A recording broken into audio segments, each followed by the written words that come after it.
James Swartz, the child injury attorney at Swartz & Swartz.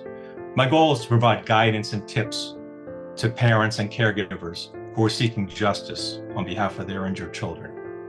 Today, we're focusing on school bus injuries. Unfortunately, school bus injuries are all too common. Oftentimes, those injuries are caused by other drivers who cut off the school bus or strike the school bus.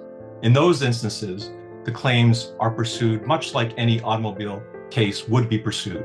However, in other instances, the accident may be the fault of the school bus driver. In those instances, it's important to determine whether the driver works for a particular company, is an employee, or is an independent contractor.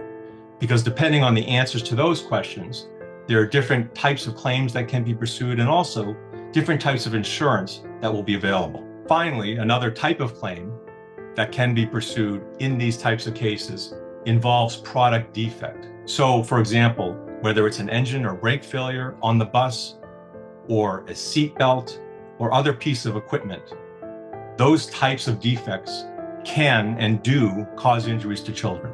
So if you're seeking justice for your injured child, contact Swartz & Swartz.